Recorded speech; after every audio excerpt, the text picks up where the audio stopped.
you got the flag of any country, why are you discriminating a different country? I'm not discriminating. Why are you discriminating a different country? Why are you getting excited? Because you're getting your knickers discriminating in another country. How am I discriminating? Yeah, you're saying we're communists for holding a flag. Yeah, because you've got a communist flag in your hand. Oh my God. Is that not? Is that Please educate yourself, all right? that's Please not educate yourself. So that's not a communist flag. flag? A country is different from the political agenda. That's not the same Is that matter. a communist flag, That's yes not or the no? Same, that's So not it's the same not. thing. Please educate yourself? Well, this says the man holding a communist flag. It's like they've never been taught the real history of China. Oh wait, they really haven't been taught the real history of China. Now, later police got involved, and one of the female police officers named Carrie continues to blame Brendan for being racist. Now, if you actually watch the entire live stream, he does not use anything racist to confront the group. And he's simply pointing out that the flags that they're holding are communist flags, which is true. Since the CCP controls the government, their party flags and this Chinese national flag, they are the same. They're the communist flags created after 1949. Still, this incident of pro-CCP individuals not wanting to appear on camera turned now into a 2.5 million plus view of a live stream on his YouTube channel. And more than enough people now know the names and the faces of all those who want to exert their CCP nationalism in another free country. Now, I say that this is the latest in a battle of ideology between the brainwashed communist lovers and free-thinking people. Now, I'm very critical of the female police officer, actually, who wants to appear socially just by balancing the blame, but in reality, it is just the issue that stems not from Kavanagh's action, but actually caused by those pro-CCP lovers. And it turns out there is a video which he had uploaded. This is supposedly prior to the live stream.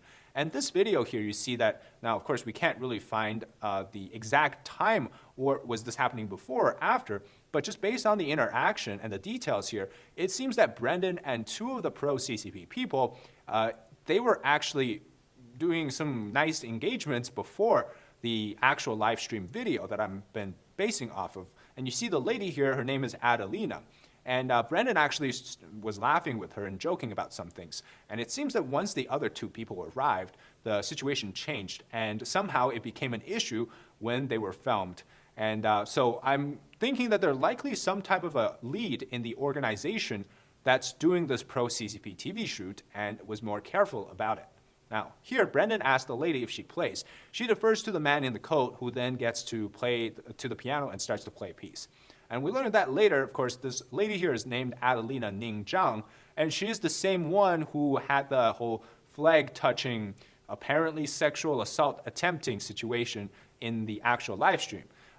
She's actually very active in the UK United Front community, where organizations work to promote UK friendliness toward China, and she also has hosted various award shows, appearing in different events. Here are some of the photos from her 2018 appearance at a UK Fashion Week with international connection to China or something. Now, the other two, the lady first who asked Brendan to stop filming is a Chinese influencer wannabe doing career coaching, and her Instagram revealed that the accompanying man is probably her boyfriend or somebody quite close.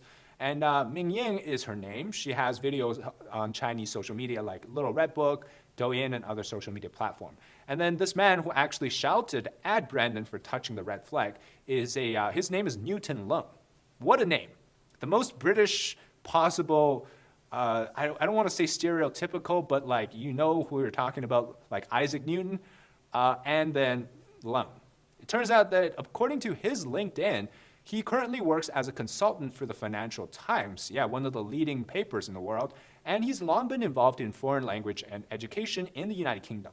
He's also had affiliation and ties with the Confucius Institute in the UK, which has long used Chinese language learning as a front for CCP propaganda and soft power. And he also has previously worked for New Oriental in China, which is, this man is an educator, but he's long done the soft power approach for the CCP. So he has extensive ties overseas. Of course, this is all for narrative control, to fight for discourse power, the campaign in the United Kingdom. He also works closely with the UCL, which is the University College of London's Confucius Institute. Now, what's funny is that all their faces are now all over the social media, both in China and on Twitter or wherever else, on YouTube. And millions of people have now seen them. But in reality, on their own personal Instagram and Facebook accounts, they already have videos showing their faces. So it's not like that them asking Brendan to stop showing their face is somehow something that's so hard to accept, because, I mean, these are all public now. And what exactly were they doing there? Supposedly they were filming for something for Chinese television. They were each reading off of the yellow card with a script written on it, but it's unclear what restrictions what they have for that program that the CCP wouldn't allow them to appear on other videos, even though this is a public place. And even in China, if you're filming in the public, the chance of you filming somebody else is still very much possible. And this is in a country where laws do protect those that are filming in public spaces. Of course, they weren't even the main characters. Brendan Kavanagh was doing his live stream. They just happened to be in the background, and they turned themselves into one of the main characters of the video after they started to escalate the situation. Now, while I don't think that there's some next level spies sent to the United Kingdom, I do think that there are pro-CCP lovers who are known as little pinks, brainwashed individuals. Any rational person would know that the UK is not China. Yet somehow, these people think that they can use whatever Chinese communist rules to govern other peoples in other countries. As Brendan says in the video, this is a free speech issue as well. It's something that the British government should actually pay attention to. And I think what we saw in San Francisco when Xi Jinping was there, the streets parading with the red flags, and what we've seen in the UK and other countries should be a big warning to all the governments. Why?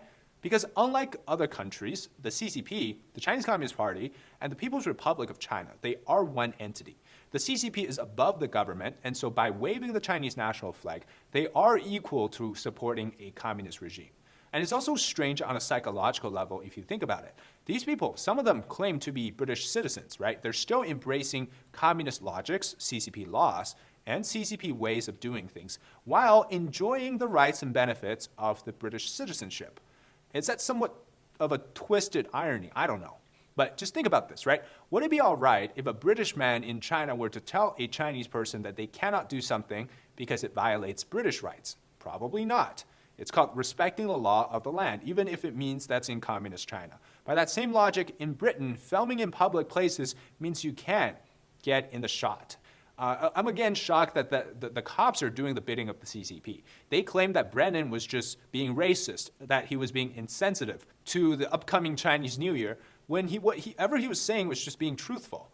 You can watch it for yourself. The entire interaction was seen as normal until Newton started to shout. And then Brendan goes back to playing until the cops show up. It's their over-tolerance of political correctness in the Western world that gives a lot of loopholes and exploitation to the CCP. Calling you a communist country is a fact and has nothing to do with race and or discrimination. And in an update video, Brendan asks people to identify if Adelina in the video is asking to shoot him. But if you actually watch the context here, which is around 13 minutes and 12 seconds to about 13 minutes to 36 seconds, you hear that she's saying don't shooting, which I think she's trying to say don't shouting. So I don't think she's actually saying that shoot this person.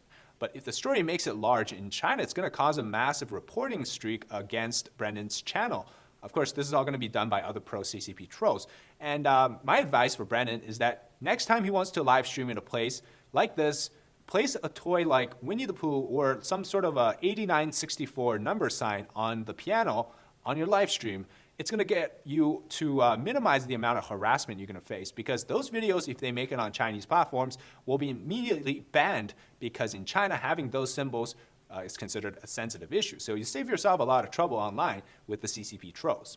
Now, Britain has got a lot of these type of pro-CCP actions recently, much like cities like San Francisco and New York. Last year, there was a big art battle on Brick Lane, which is a famous street in the East End of London. There was a graffiti war, first started when a pro-CCP art student painted CCP slogans on the walls, and then it turned into people coming and writing anti-CCP slogans instead.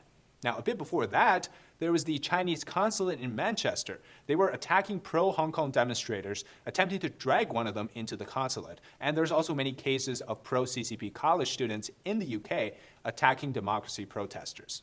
So that's the situation for now, and we'll see if there's any more updates. Brendan says he's going on TV to talk about this issue, and let's see what the response from China would be.